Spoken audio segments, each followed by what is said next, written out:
यह कहानी फकीरदास नाम के एक कंजूस की है। उसके पास कई एकड़ जमीन थी। खेती करने के लिए फकीरदास ने कई मजदूरों को रखा हुआ था। वह साहूकारी भी करता था। लोगों को कर्ज देकर फकीरदास उनसे मोटा ब्याज ऐंठता था। उसकी कंजूसी ने भी धन जोड़ने में उसकी काफी मदद की। इस तरह वह गांव का सबसे धनी व्यक्ति बन गया। फकीरदास के लिए सिक्कों की खनखनाहट दुनिया की सबसे मधुर आवाज थी। रात में वह अपने बिस्तर पर काले रंग का एक संदूक लेकर बैठता, जिसमें वह अपनी दिन भर की कमाई रखता था। सोने से पहले सारे धन की गिनती करे बिना तो उसे नींद ही नहीं आती थी। फकीरदास के यहां एक मजदूर काम करता था। उसका नाम था सुखिया। उसका परिवार फकीरदास से मिलने वाली रोज की मजदूरी पर ही अपना पेट भरता था। लालची फकीरदास जेब से कभी रुपया निकालकर खुश नहीं था। पैसे न खर्च करने के लिए वह बहाने बनाता रहता। एक बार फकीरदास ने सुखिया को कई दिनों की मजदूरी नहीं दी। उसकी पत्नी और 5 बच्चों की भूखों मरने की नौबत आ गई। सुखिया दौड़ा दौड़ा फकीर के पास पहुंचा और हाथ जोड़कर गिड़गिड़ाने लगा, मालिक, कृपया मेरी मजदूरी दे दो, वरना मेरे बच्चे मर जाएंगे। कल आना, कल, अभी कुछ नहीं दे सकता, हिसाब करना बाकी है। तुम्हारी पूरी मजदूरी निकालूंगा तभी तो दे पाऊंगा, कम तो दूंगा नहीं, फकीरदास ने कहा और हाथ हिलाते हुए उसे बाहर का रास्ता दिखा दिया। मालिक, मैं हाथ जोड़ता हूं, मुझे केवल 1 दिन का मेहनताना दे दीजिए ताकि मेरे बच्चे अभी अपना पेट भर सकें, सुखिया गिड़गिड़ाया। अरे कहा ना कल आना, मेरे पास यही काम रह गया है क्या? बंद करो ये रोना धोना, जाओ यहां से, कहकर फकीर वहां से चला गया। इसके बाद वह सीधे अपने पुराने नौकर के पास जा पहुंचा और बोला, मुझे पता चला है कि कुछ जंगली सुअर मेरी फसल को खराब कर रहे हैं। खेतों की निगरानी के लिए मुझे आज रात जंगल जाना होगा। मालिक, किसी को साथ ले जाना, रात में अकेले जाना ठीक नहीं। मूर्ख हो तुम, किसी को साथ ले गया तो उसे मेहनताना नहीं देना पड़ेगा। चिंता मत करो, मैं किसी ऊंचे से पेड़ पर मचान बनाकर बैठूंगा। आधी रात हो चुकी थी। फकीरदास बरगद के पेड़ पर बनाई हुई मचान पर बैठा था। घुप अंधेरा था और तरह तरह के जीवों की आवाजें आ रही थीं। फकीर ने देखा कि बरगद के पेड़ के नीचे एक ओर अचानक हल्का सा प्रकाश बिखरने लगा है। उस रोशनी में न जाने कहां से एक ईश्वरीय आभा बनने लगी। फकीर अपनी आंखों पर विश्वास नहीं कर पा रहा था। ये सृष्टि के रचयिता भगवान ब्रह्मा थे, जो एक मंच पर विराजमान थे। देखते ही देखते उनके सामने 3 पुरुष भी प्रकट हो गए। 1 माह के बाद आज पूर्णिमा की रात हम फिर यहां एकत्र हुए हैं। अब आप मुझे अपने अपने क्षेत्र के विकास से अवगत कराएं। स्वर्गदूत, पहले आप कहिए, स्वर्गलोक का क्या समाचार है? ब्रह्मा जी ने कहा। सब कुशल है ब्रह्मदेव, सभी प्रसन्न हैं। उनमें से एक पुरुष बोला। शुभ समाचार है, अति उत्तम। नरकदूत, अब आप बताइए, नरकलोक में सब कैसा चल रहा है? ब्रह्मा जी ने वहीं बैठे दूसरे पुरुष से पूछा। कुछ विशेष नहीं है ब्रह्मदेव। नरकवासी अपने पापों का प्रायश्चित कर जल्द से जल्द वहां से छुटकारा पाने की प्रतीक्षा कर रहे हैं।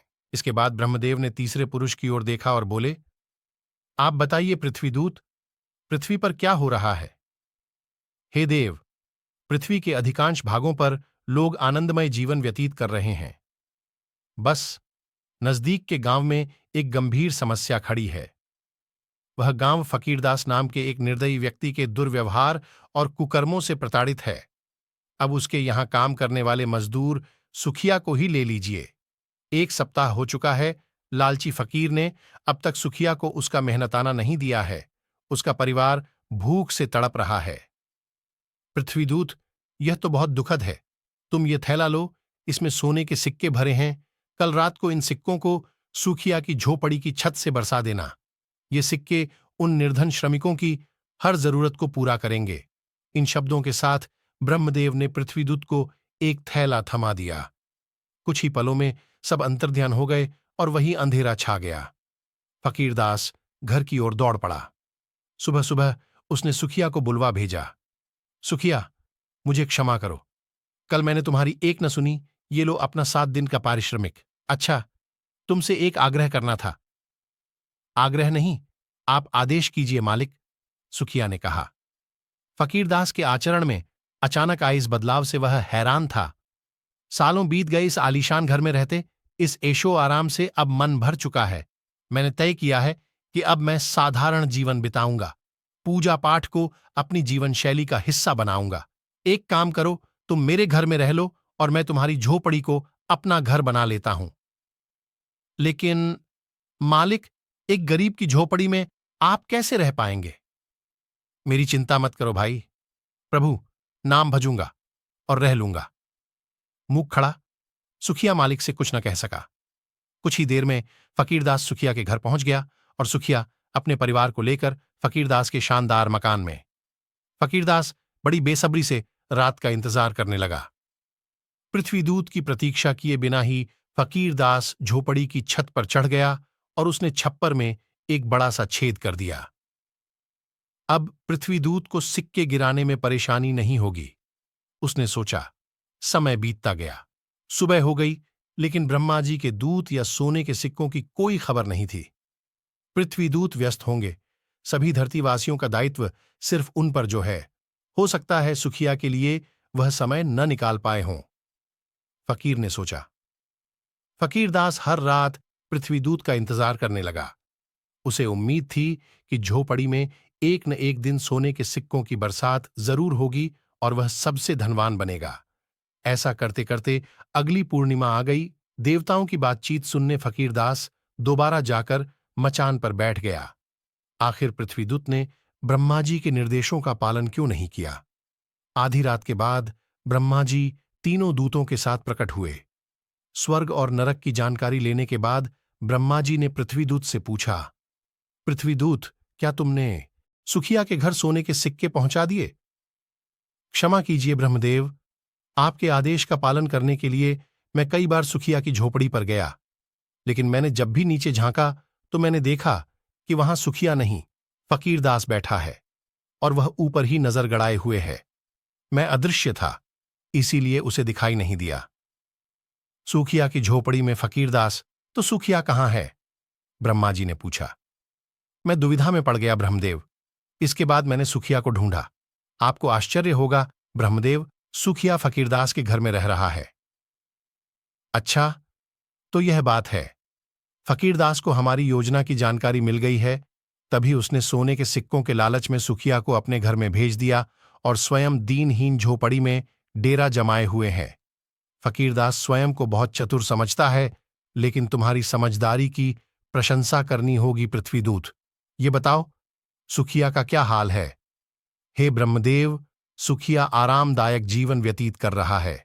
फकीरदास के पूरे मकान में अकेले न रहकर वह अपने परिवार के साथ केवल एक ही कक्ष में रह रहा है। शेष बचे कमरों में सुखिया ने कुछ बेघर परिवारों को आश्रय दे दिया है। फकीर के इस भव्य महल में एक विशाल बगीचा है जो अब तक खाली पड़ा था। सुखिया ने इसमें सब्जियां लगाई थीं, जिन्हें बेचकर वह अपने परिवार का भरण पोषण करता है। अद्भुत! सुखिया ने सिद्ध कर दिखाया है कि वह कितना महान व्यक्ति है। वह मिल बांट कर खाना जानता है। दूसरी ओर वह लालची और क्रूर फकीरदास है, जो अपने स्वार्थ के लिए किसी भी हद तक जा सकता है। उसके जैसे मनुष्यों की रचना कर मुझे लज्जा आती है, ब्रह्मदेव ने कहा। इतना सुनने की देर थी कि मचान पर बैठा फकीरदास आत्मग्लानि और पश्चाताप से भर गया। वह तुरंत मचान से उतरा और ब्रह्मा जी के चरणों में गिरकर बोला, हे ब्रह्मदेव, मैं ही हूं, वह नीच मनुष्य फकीर। क्षमा करो ब्रह्मदेव, क्षमा करो। मैंने बहुत पाप किए हैं। सुखिया के परोपकारों ने मेरी आंखें खोल दी। मैं अपने पापों का प्रायश्चित किस तरह करूं? अपराध का बोध होना प्रायश्चित की ओर पहला कदम है। निर्णय तुम्हें लेना है। इतना ही कहकर ब्रह्मा जी तीनों दूतों के साथ अंतर्ध्यान हो गए। फकीरदास झोपड़ी में लौट आया और गहरी सोच में डूब गया। अगले दिन उसने अपना सारा धन निर्धनों में बांट दिया और सदा के लिए गांव छोड़कर पुरुषोत्तम क्षेत्र के लिए निकल पड़ा। फकीरदास ने अपना शेष जीवन भगवान जगन्नाथ के चरणों में बिताया।